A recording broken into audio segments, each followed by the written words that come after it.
찬양이 참 감미롭습니다. 주님의 은혜가 함께 하시길 바랍니다.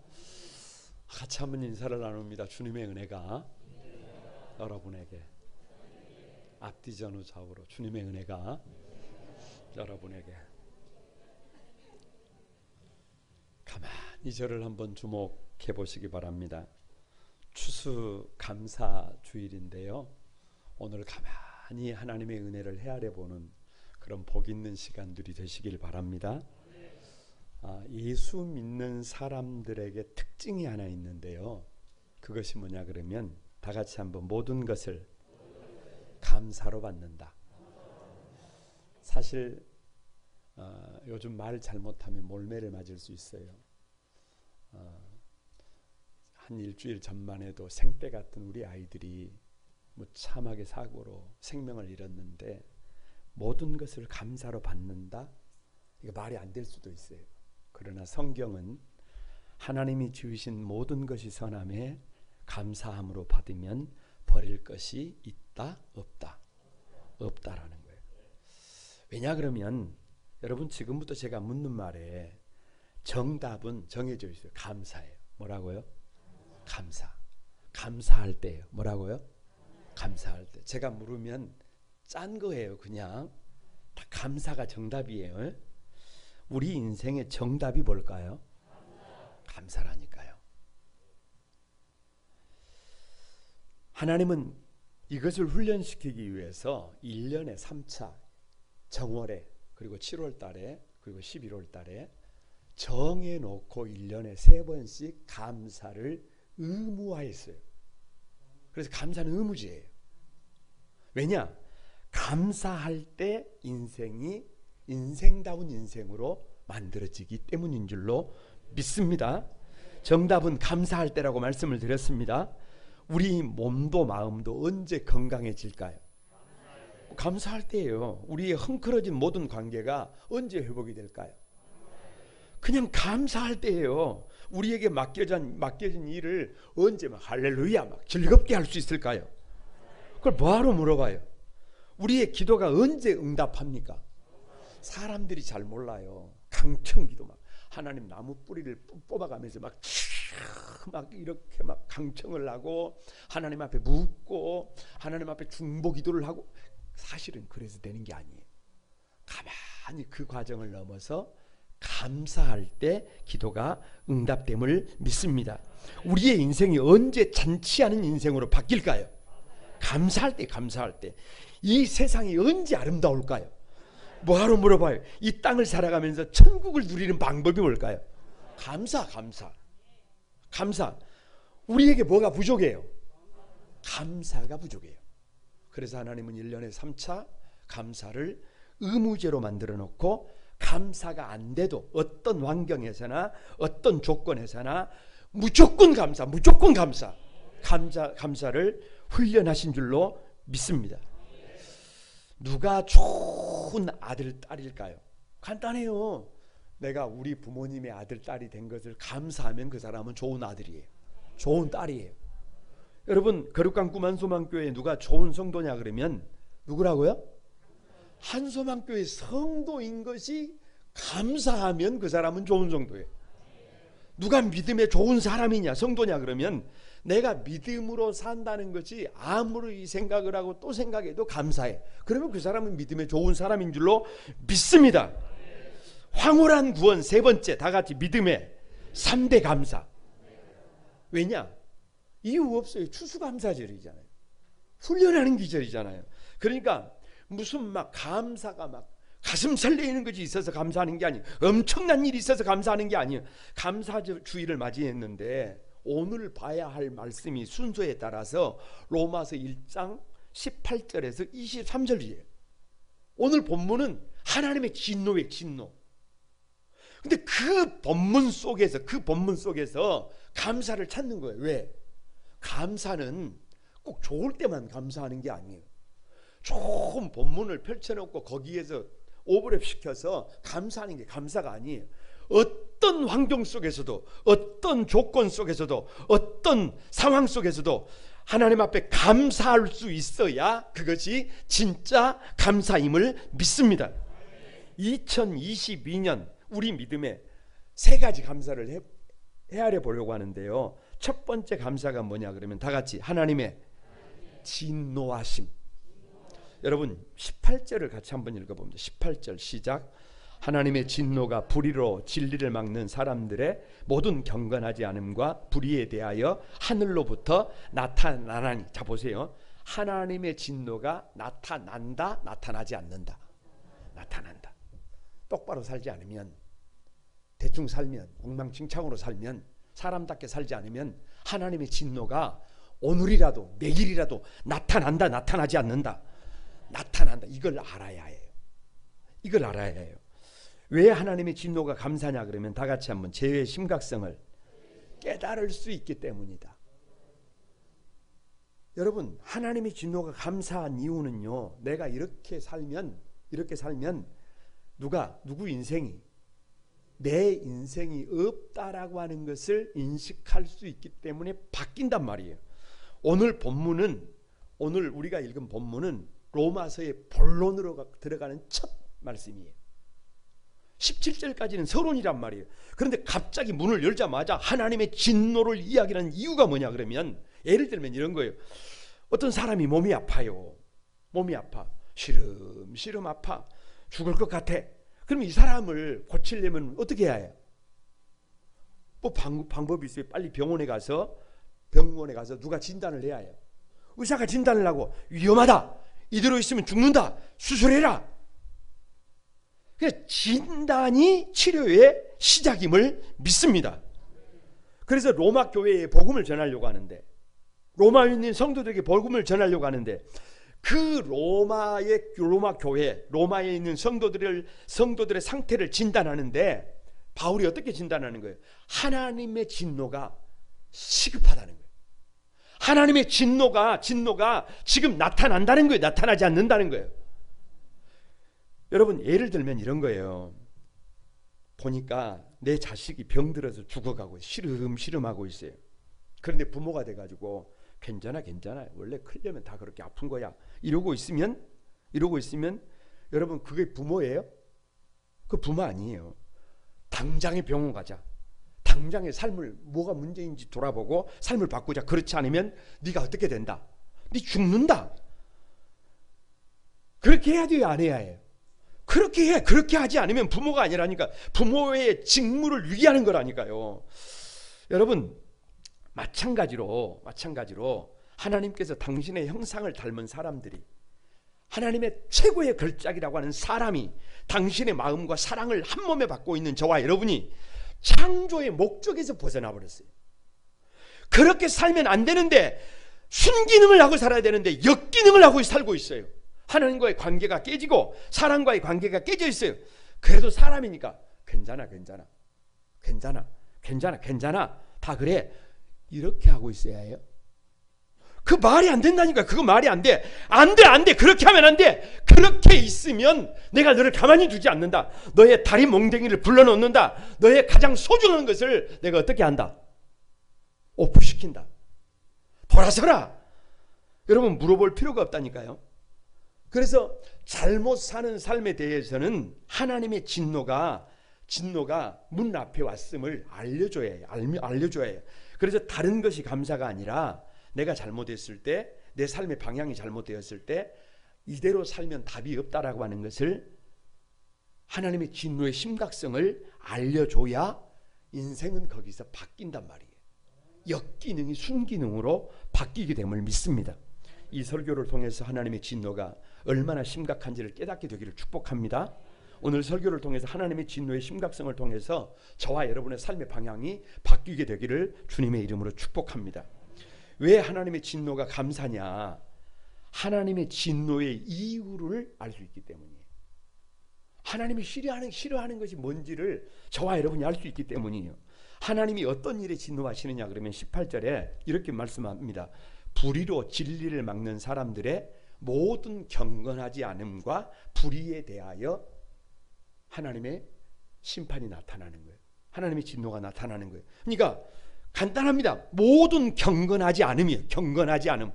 경건하지 않는다는 말이 도대체 뭔 말이냐? 영어로 godlessness예요. 그러니까 하나님 없음. 하나님 없음이 경건하지 않는 거예요. 이 하나님 없음이 뭐냐? 내 생각 속에 누가 없어요. 하나님이 없어요. 내 삶 속에 누가 없어요. 하나님이 없어요. 내 삶 속에 하나님을 만물의 찌꺼기로 여기고 있어요. 찌꺼기로 있어요. 그래서 하나님 없이 내 마음대로 살고자 하는 마음이 경건하지 않음이에요. 그러니까 그런 마음을 가지고 있으면 삶은 불리를 행합니다. 불리를. 하나님이 없으니까 하나님이 나를 지켜보지 않으시니까 내가 뭔 짓을 해도 어디서 사람 같지 않는 짓을 해도 아주 인간 같지 않는 삶을 살아도 그것이 여러분 문제가 돼야 안 돼요. 안 돼요. 그것이 불이에요. 그것이 불이.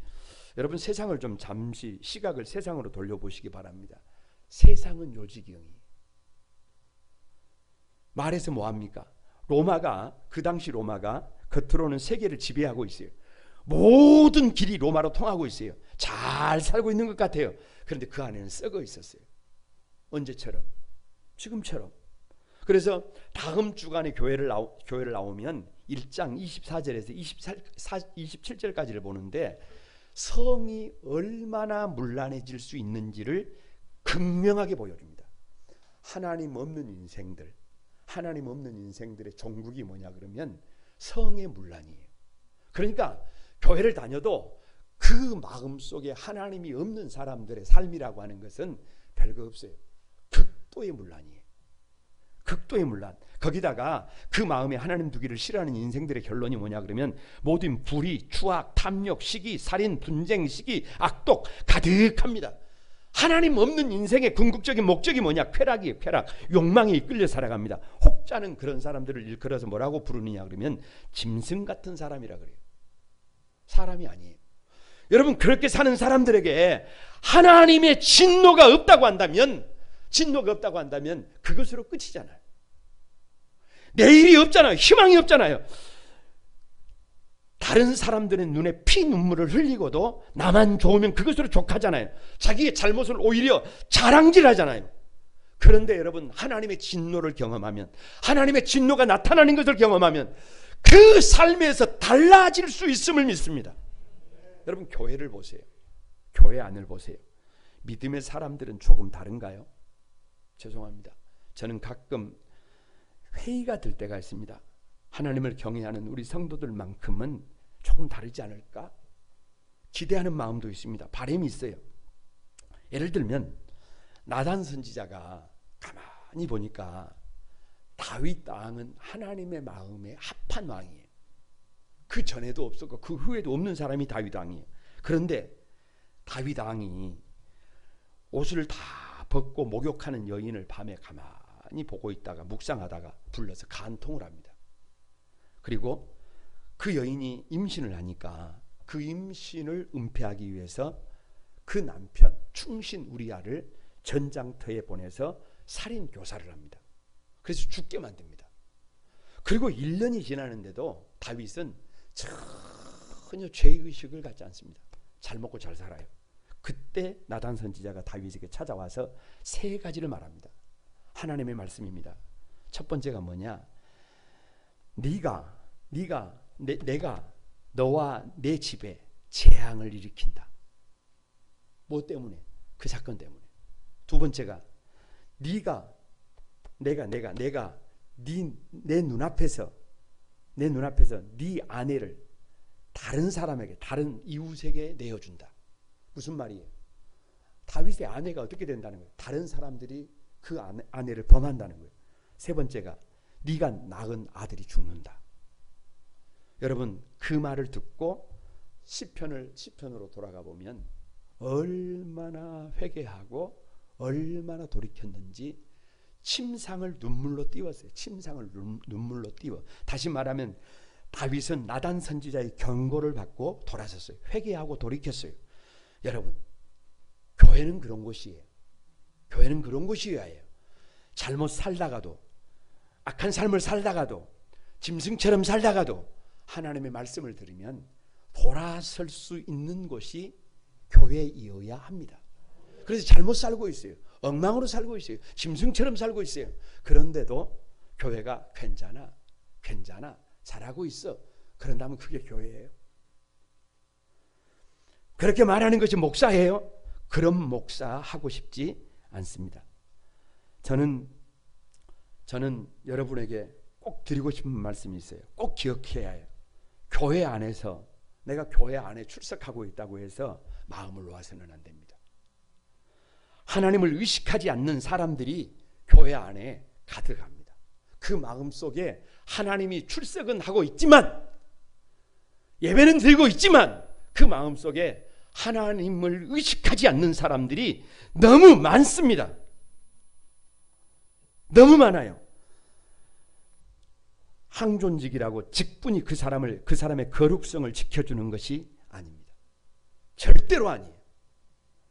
죄에 대해서는 단호해야 하면, 누구든지 죄에 대해서는 틈을 주지 말아야 합니다. 저는 개인적으로 볼 때 본능에 충실한 세상 사람들보다 더 무서운 사람들이 누구라고 생각하느냐? 하나님을 믿기는 믿지만, 교회에 출석은 하고 있지만, 모양만, 무늬만, 껍데기만 믿는 사람들이 더 위험하다고 생각합니다. 그래서 더 위험한 것이 어디다? 교회다. 이것을 알아야 나부터 나를 신뢰하지 않고, 이것을 알아야 두 손을 들고 복음 앞에 나옵니다. 왜요? 그렇게 살면, 엉망으로 살면, 하나님의 진노가 쌓이면, 하나님의 진노가 나타나지 않는다. 삶을 돌이키지 않으면 하나님께서 삶을 가만히 두시지 않는다. 이것을 알아야 삶에서 돌이킬 수 있음을 믿습니다. 하나님의 진노의 심각성을 알지 못하면 누구라도 방종에 빠지게 됩니다. 속된 말로 개판이 되게 됩니다. 우리 한소망을 사랑하는 성도들은 하나님의 진노의 심각성을 알고 삶의 자리를 바꿔가는 여러분이 되시길 바랍니다. 왜 하나님의 진노가 감사냐? 하나님의 진노가 결과적으로는요, 다 같이 우리를 믿음으로 인도한다. 여러분, 성경의 족보를 보면 믿음의 조상 아브라함을 가만히 생각해 보세요. 아브라함은 아르박삭의 10대손이라 그래요. 이 말은 아주 중요합니다. 왜냐 그러면 아르박삭이라는 말은 가장 약한 자라는 뜻이에요. 그냥 거두절미하고 왜 약해졌겠어요? 하나님의 진노라니까요. 믿음이 없으니까 결국에는 그 삶을 하나님께서 자꾸만 약하게 만들었는데, 그게 1대부터 10대까지 가다 보니까 약해질 대로 약해진 사람이 누구예요? 아브라함이에요. 그래서 아브라함이 어떻게 하나님의 부르심을 받느냐 그러면, 본토 친척 집을 어떻게 떠나느냐 그러면 밤에 짐 싸들고 야반도주합니다. 도무지 그 땅에서 살 수가 없어요. 잘 먹고 잘 살았으면, 아무런 문제가 없었으면 아브라함이 믿음으로 살겠어요? 아브라함이 믿음의 조상이 되었을까요? 어린 반프런치도 없습니다. 창세기에서부터, 여러분 창세기를 펼치면 노아의 홍수 사건부터 저 마지막 계시록까지 하나님의 심판이, 하나님의 진노가 가득한데요, 그 하나님의 진노를 통해서 요청하는 것이 뭐냐 그러면 삶을 바꿔서 믿음으로 들어오라는 거예요. 믿음의 삶으로 초청하고 있는 줄로 믿습니다. 그래서 로마서의 서론 1장 1절에서 17절의 결론이 뭐냐 그러면, 복음에는 한 의가 나타나서 믿음으로 믿음에 이르게 하나니 기록된 바, 다 같이 한번, 오직 의인은 뭘로 산다? 믿음으로 산다. 그러니까 누가 의인이에요? 누가 의인? 착한 사람이에요? 도덕적인 사람이에요? 아니라니까요. 나를 믿는 것이 아니라, 힘을 믿는 것이 아니라, 환경을 믿는 것이 아니라, 오직 예수 그리스도를 믿는 사람이, 오직 예수 그리스도를 주님으로 모신 사람이, 그분의 다스림을 받는 사람이 의인임을 믿습니다. 그래서 바울의 결론이 뭐냐? 믿음으로 살아야 한다는 거예요. 하나님을 내 마음에 모셔야 한다는 거예요. 예수님을 믿고 예수님을 믿어야 사람답게 살 수 있다는 거예요. 아무리 문제 많은 인생이라도, 아무리 답이 나오지 않은 인생이라도 예수님을 만나면 바뀐다니까요. 이런 예수님을 모르고, 이런 예수님을 알지 못하고 사람답게 살 수 있다? 없다? 없다는 거예요. 그래서 믿음으로 살아야 한다는 거예요. 2022년 추수감사주의를 맞이했습니다. 올 한 해를 가만히 뒤돌아볼 때 코로나19로부터 지지난 주간 이태원의 사고까지 하나님의 불같은 진노가 이 땅에 쏟아졌어요. 여러분, 왜 그렇게 하나님의 불같은 진노가 가득합니까? 돌이키라는 거예요. 돌이키라는 것. 삶의 방향을 돌이키라는 거예요. 아니, 썩어질 욕망을 위해서 살면 그 아비규환의 현장이 내일의 우리의 모습인 것을 알아야 된다니까요. 하나님의 진노 앞에서 삶의 방향을 바꿔서 우리의 삶을 바꿔서 믿음으로 살 때 그때 우리의 삶이 달라지게 될 것을 믿습니다. 다 같이 한번 옆 사람을 축복합니다. 하나님의 진노까지도 감사합시다. 하나님의 진노는 또 다른 사랑입니다. 하나님의 진노의 심각성을 깨닫고 삶의 방향을 바꾸는 저와 여러분이 되기를 바랍니다. 2022년 우리 믿음의 두 번째 감사가 뭐냐? 다 같이 한번 하나님을 알게 하십니다. 왜 하나님을 알게 하심이 감사냐? 하나님을 아는 것이 최고의 복이에요.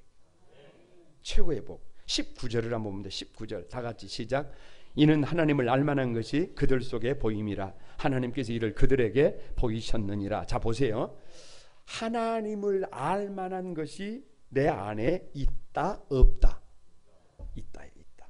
믿음이 없는 사람도, 믿음이 있는 사람도, 무지만 그리스도인도, 아니 하나님의 말씀에 순종하는 사람들도 이미 그 안에 하나님을 알만한 것이 있다 없다? 있다니까요.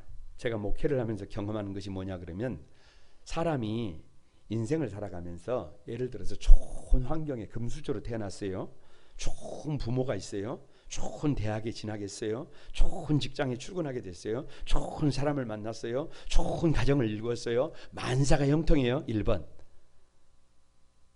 하나님을 믿고 산다. 2번 하나님을 알려고도 하지 않을 가능성이 높다. 그걸 뭐더러 물어봐. 2번이니라. 2번 하나님 없는 삶을 산다니까요. 하나님을 찾지 않는다니까요. 하나님 없는 인생을 산다니까요. 자기가 주인인 인생을 산다니까요. 그 결론은 nothing이에요. nothing. 아무것도 아니에요. 그런데 인생은 그런 게 아니에요. 인생은 그런 게 아니에요. 살다가 보면 내가 생각했던 대로 잘 되지 않습니다. 살다가 보면 내가 전혀 생각하지 못했던 절망적인 상황을 경험하게 됩니다. 도무지 내 인생에 왜 이런 일이 일어나는지, 이런 어려움이 왜 찾아왔는지 잘 모를 일들을 내가 겪게 되지 않아요. 겪게 됩니다. 혹시 아직 안 겪었어요? 그러면 앞으로 겪게 돼요. 걱정하지 않으셔도 됩니다. 바로 그때가 되면 우리를 감싸고 있던 거짓된 이성에서 벗어나서 비로소 우리 안에 순수한 이성이 반응합니다. 하나님 도와주세요. 하나님 살려주세요. 여러분, 본능에 충실한 세상 사람도 마찬가지고, 무늬만 성도인 사람도 마찬가지고, 예수 그리스도를 영접하고 믿음으로 사람도 마찬가지예요. 하나님을 알만한 것을 선험적으로 이미 하나님께서 저와 여러분 안에 프로그램으로 내장해놨다니까요. 그것을 경험한 사람이 누구예요? 저요. 그것을 경험한 사람이. 왜? 그래서 조금만 자극을 주면 우리 안에 선험된 지식이 누구를 알아보게 만들어요. 하나님을 알게 만들어요. 제가 목사가 되잖아요. 제가 목사가 되고 나서 가장 놀란 사람이 누굴까요? 그걸 뭐로 물어봐요? 저지. 에? 그걸 뭐하러 물어봐요? 아니 저라니까요. 나도 놀래. 그렇게 믿음 없던 내가 목사가 되다니. 여러분, 그래서 하나님을 알면 인생은 달라지게 될 것을 믿습니다. 왜 하나님을 알게 하심이 감사냐? 하나님의 능력과 신성을 알면요, 다른 삶을 살아요. 20절을 한번 보면 20절 다 같이 시작. 창세로부터 그의 보이지 않는 것들 곧 그의 영원하신 능력과 신성이 그가 만드신 만물에 분명히 보여 알려졌나니 그러므로 그들이 핑계하지 못한다. 저는 깜짝 놀랍니다. 성경을 보다가 가만히 하나님이 지으신 피조 세계를 보다가 당황할 때가 많아요. 왜냐 그러면 옛날에는 잘 모르니까 몰랐는데 하나님의 피조 세계는 너무 광활해. 너무 엄청나. 너무 광대해. 나는 5대양 6대주를 넘어가 보지도 못했는데 지구 같은 이런 행성이 태양계 안에 2천억 개가 있어요. 2천억 개. 태양을 중심으로 2천억 개가 돌고 있어요. 그런데 이런 태양계가 그 너머에 은하에 들어가면 다시 2천억 개가 있어요. 2천억 개가. 아니 이건 도무지 가늠이 안 돼요. 가늠이 안 돼. 그런데 그 우주가 질서정연해요. 너무나도 정교해. 너무나도 정교해. 가끔 어둠이 찾아옵니다. 혹하니 세상을 막 얼어붙어 가지고 세상이 끝날 것 같습니다. 아니 태풍에 막 더 이상 세상에 희망이 없는 것 같아요. 괜찮아. 바람아 불어라. 괜찮아. 어둠아 짙어라. 괜찮아. 그런 거 괜찮아. 왜? 여러분 걱정할 필요가 없어요. 다시 새벽이 오도록 설계가 되어 있어요. 다시 봄이 찾아오도록 설계가 되어 있어요. 태풍은 물러가도록 설계가 되어 있어요. 여러분 이것이 하나님의 능력과 신성입니다. 우리가 아는 것보다 하나님은 크고 넓고 위대해요. 마찬가지예요. 우리의 삶이, 우리의 체질이, 우리의 모든 것이 대충 먼지에서 시작돼 가지고 어떻게 빚어진 게 아니에요. 어쩌다 이렇게 된 게 아니에요. 창세 전부터 하나님의 예정으로 저와 여러분이 완벽하게 만들어졌어요. 가정이 완벽하게 만들어졌어요. 퍼펙트하게 만들어졌어요. 충분히 다른 삶을 살 수 있어요. 충분히 감사할 수 있어요. 충분히 찬송해도 됩니다. 거기다가요 생명의 위대함은요 놀라워요. 우리 저쪽 교육관 옥상을요 시멘트 콘크리트로 방수를 했단 말이에요. 그리고 그 위에다가 페인트를 칠해가지고 아무튼 이렇게 저렇게 해가지고 페인트 방수를 했는데 제가 깜짝 놀란 거지. 그 위에다가 씨를 뿌리고 자라나는 새싹이 있어요. 생명의 힘 앞에서 존엄을 느낍니다. 존엄을 느껴. 왜? 하나님께서 만드신 생명의 힘이 놀랍다니까요. 마찬가지로 하나님의 백성된 저와 여러분이 가진 생명의 힘, 하나님이 주신 능력은요 여러분이 눈으로 보지 못하고 여러분이 귀로 듣지 못하고 여러분이 마음으로 생각하지 못하는 거라니까요. 저는 저를 보고 놀란다니까요. 저를 보고 놀라. 왜냐 그러면 하나님을 몰랐을 때 저 이름 석자 앞에 붙은 수식어가 뭐냐 그러면 할 줄 아는 것이 없는 사람. 이게 팩트. 뭘 잘 못하는 사람, 뭘 해도 잘 안 되는 사람. 그런데 하나님을 만나고 나니까 믿음으로 살고 나니까 수식어가 바뀌어버렸어요. 뭐를 해도 잘하는 사람. 배가 아파요? 이것도 하면 되고 저것도 하면 되고 제가 해야 될 일들을 어떻게 이렇게 잘하는 거예요? 뭐 기분 나빠요? 뭐 할 수 없어요. 하나님을 알면 다른 삶을 살게 될 것을 믿습니다. 하나님을 아는 것보다 더 큰 감사가 없습니다. 왜 하나님을 알게 하심이 감사냐 그러면 거두절미하고 더 이상 핑계를 대지 않는다. 우리 속담에 핑계 없는 무덤이 없다 그러잖아요. 다 핑계가 있어요. 사람들에게 왜 그러시냐고 그러면 이렇게 말합니다. 몸이 좋지 않아서, 건강이 좋지 않아서, 환경이 좋지 않아서, 당신도 나 같은 처지가 되면 알 것이다고 그렇게 말을 해요. No. 그렇지 않습니다. 그렇지 않아요. 어젯밤 다니엘 기도회의 말씀을 듣는데요. 갑자기 제 안에 이런 질문이 있었어요. 하나님께서 나에게 주신 최고의 선물이 무엇일까? 그런데 문득 들었던 생각이 가만히 생각의 초점이 거기에 맞춰지니까 기도하다가 눈물이 나더라고요. 뭔 줄 아세요? 어렸을 때 유난히 어렵고 힘든 환경이었어요. 그런데 살아보니까 그것이 제게 주신 최고의 선물이었어요. 왜냐? 다른 사람들은 그 정도 일하면 어렵다 그래요. 힘들다 그래요. 그런데 나는 어려운 걸 잘 모릅니다. 나랑 일하면 여러분 시험 들 수 있어요. 왜? 힘든 것을 잘 몰라요. 어렸을 때 제가 중한 질병을 알았습니다. 그런데 살아보니까 그것이 제게 주신 최고의 선물입니다. 왜냐? 건강의 중요성을 누구보다도 일찍 알았어. 여러분 그래서 자만하지 않고 늘 나 자신을 돌아봅니다. 여러분이 볼 때 제가 비리비리합니까? 아니라니까요. 건강하다니까요. 어렸을 때 공부를 해야 될 시기에 사실 공부를 열심히 못했어요. 어찌 됐든지 그런데 살아보니까 그것이 제게 주신 최고의 선물입니다. 왜냐? 그 뒤로 열심히 공부한다니까요. 일평생 책을 놓지 않는다니까요. 여러분이 볼 때 제가 무지한 사람입니까? 목회를 하면서도 보통의 목회자들보다 유난히 어려움을 많이 겪었어요. 몰라서 그래요. 몰라서. 그런데 그것이 제게 주신 최고의 선물입니다. 왜냐? 그 속에서 나의 그릇이 커졌다니까요. 그 어려움 속에서 나의 사이즈가 커졌다니까요. 다른 사람들이 보지 못하는 것을 본다니까요. 그 속에서 하나님의 일하심을 경험하게 되더라니까요. 미국의 심리학자 로라 슐레이징어 교수가 이 인생을 망치는 7가지 변명이라는 책을 썼는데 핵심이 뭐냐 그러면 간단하게 이런 말이에요. 자기가 자신의 잘못된 그 행동에 대해서 비난을 받을까 봐 책임을 면하기 위해서 변명을 하는 것이 인생을 망친다라고 하는 말이에요. 다른 말로 하면 줄이면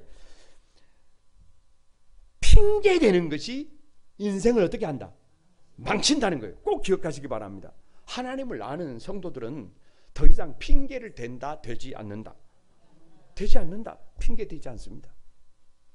하나님을 아는 사람들은 더 이상 핑계하지 않고 믿음으로 살아요. 믿음으로 묵묵히 있어야 될 자리에서 해야 할 일을 다 하는 멋진 믿음의 주역들이 믿음의 사람인 줄로 믿습니다. 얼마나 감사합니까?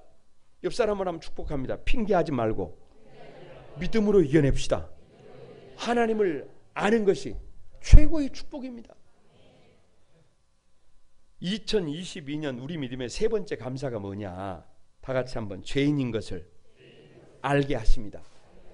여러분 21절 한번 보세요. 21절 다 같이 시작. 하나님을 알되 하나님을 영화롭게 아니하며 감사하지도 아니하고 오히려 그 생각이 허망하여지며 미련한 마음이 어두워졌다. 자 보세요. 왜 죄인인 것을 알게 하심이 감사냐 그러면 사실 내 죄를 알아야 삶을 바꿀 수 있어요. 방향을 바꿀 수 있어요. 하나님을 알되 하나님을 영화롭게 했다 안 했다? 안 했대잖아요. 안 했대잖아요. 하나님을 아는데 하나님을 영화롭게 안 했어요. 여러분 우리 교리의 소요리 문답 1번이 뭐냐 그러면 사람의 제일 되는 목적이 하나님을 영화롭게 하는 것이래요.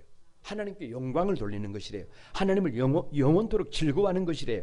그런데 그렇게 살아야 되는데 영광을 돌렸어요? 안 돌렸어요? 하나님을 즐거워했어요? 안 했어요? 못했다니까요. 아 내가 못했구나. 아 내가 그렇게 살지 못했구나. 이게 팩트예요. 이게 팩트. 그래서요 사람들이 그걸 압니다. 사람들이 그걸 알아. 그래서 믿음으로 살아야 합니다 라고 말하면 뭐라 그러냐 그러면 나는 지은 죄가 많아서 라고 꼬리를 내립니다. 아니 대부분이 다 그래요. 그런데 사실 이것은요 상당히 무서운 말이에요. 왜냐 그러면 이미 그 사람의 마음속에 선험적 지식을 통해서 하나님을 알만한 지식을 통해서 하나님이 두드리고 있는 거예요. 두드리고 일반적으로 사람들은 당신이 죄인입니다 라고 말하면 화냅니다. 성질냅니다. 자기가 죄인이라고 생각하지 않기 때문입니다. 방탕하고 타락한 삶을 살면서도 그걸 막 자랑질하잖아요. 그게 세상이라니까요. 그것을 잘못이라고 생각하지 않기 때문입니다. 그런데 자기가 자기 죄를 안다? 여러분 자기가 자기 죄를 알아야 거기서부터 삶의 방향을 바꾸고 다른 삶을 살아갈 수 있어요. 가치 있는 삶을 살아갈 수 있어요. 왜 죄인인 것을 아는 것이 감사냐 그러면 내 죄를 알아야 거기서부터 감사가 돼요. 하나님을 알되 감사한다 감사하지 않는다. 알아도 감사를 안 하고 있대요. 어려운 형편에서 아들을 잘 키운 엄마가 있어요. 본인도 그 주거지가 마땅치 않아서 임대 아파트를 살고 있어요.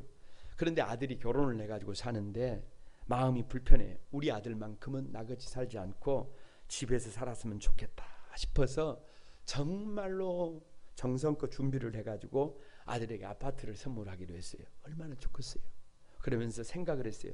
아들 내외가 준비해준 아파트를 보면서 작지만 좋아서 춤출 것을 생각하니까 막 기분이 좋아.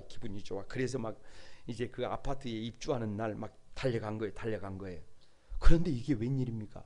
아들하고 며느리 얼굴이 별로 안 밝아요. 아들이 어휴 아파트가 왜 이리 적지? 옛날에 계획할 때 보니까 큰 거 같더니 장롱도 안 들어가네. 곁에 있던 며느리가 또 한마디 거둡니다. 뭐 20몇 평이라는데 이거 뭐 잘못된 거 아니에요? 그러면서 아저씨, 부동산 아저씨에게 막 뭐라 그래요. 그러니까 부동산 아저씨가 뭐라고 설명을 합니다. 어머니 얼굴에 힘이 빠져내립니다. 어둠이 덮인 아파트를 나서며 어머니는 허공에다가 이렇게 말을 했어요. 내가 이제야 하나님의 마음을 조금 알 것 같다. 여러분, 그 아들 레위가 하나님 앞에서 바로 저와 여러분 아닙니까? 하나님은 우리 아버지예요. 나보다 나를 더 잘 알아요. 나보다 더 나를 사랑하고 위하십니다. 여러분, 우리를 위해 모든 것을 아낌없이 주셨어요. 하늘도 땅도 바다도 공기도 양식도 물도 세계도 가정도 가족도 생명도 온 우주 만물을 다 주신 거예요. 죄인된 우리의 구원을 위하여 예수 그리스도를 십자가에 못 박으셨어요. 물과 피를 흘리고 우리가 받아야 될 저주를 그분이 대신 받게 하셨어요. 하나님은 이 큰 구원의 선물을 준비하면서 우리가 얼마나 기뻐할까, 우리가 얼마나 즐거워할까, 아마 환하게 밝은 표정으로 감사할 거야. 그런데 그 구원의 선물을 받은 우리가 무덤덤해합니다. 감격도 안 합니다. 감사도 안 합니다. 그리고 아들 레위와 같이 이것도 없고 저것도 없고 왜 이래 왜 저래 라고 하면서 책임을 전가합니다. 하나님 마음이 어떠시겠어요? 아니, 우리가 이렇게 산 것을 알아야, 하나님을 알면서도 감사하지 않은 것을 알아야 삶의 방향에서 바꿔서 감사하는 삶이 되게 될 것을 믿습니다. 이게 감사의 이유입니다. 왜 죄인인 것을 알게 하심이 감사냐 그러면 다 같이 오히려 그 생각이 허망하여졌어요? 안 해졌어요? 하나님을 아는 백성들이 그 생각이 허망해지지 말아야 되는데 허망해져 버렸다니까요. 여러분, 해밍웨이의 노인과 바다 소설 잘 알아요. 뭐 내용이 간단합니다. 큰 청새치를 잡아요. 낚시에 물어요. 그래서 사실은 배가 청새치를 끄는 것이 아니라 영화를 가만히 보면 그냥 반나절 이상을 누가 끌고 가요. 에? 그 고기가 배를 끌고 막 어디론가 가버린단 말이에요. 그게 한평생 반평생을 잡으려고 했던 청새치가 나를 끌고 가버려요. 그래 고기가 배를 끌어갑니다. 힘겹게 고기를 매달고 높은 가격에 팔릴 기대를 하면서 항구로 돌아오지만 돌아와서 보니까 남은 게 있어요, 없어요? 아무것도 없어요. 그래서 빈손으로 허무하게 허망하게 집안에 누우면서 소설이 끝나요. 무엇인가를 잡으려고 열심히 쫓아다녔지만 결국은 허망하더래요. 허망해. 아니나 다를까 노벨 문학상을 받았지만 명예와 부를 얻었지만 해밍웨이는 허물을 극복하지 못하고 자살을 하고 말았습니다. 세계적인 인기 여배우로 명성을 날렸던 마릴린 몰로도 인생의 허물을 이기지 못하고 자살했습니다. 이것이 하나님 없는 인생의 결론이에요. 그래서 22절에 이렇게 말합니다. 스스로 지혜에 있다 하나 어리석게 돼요.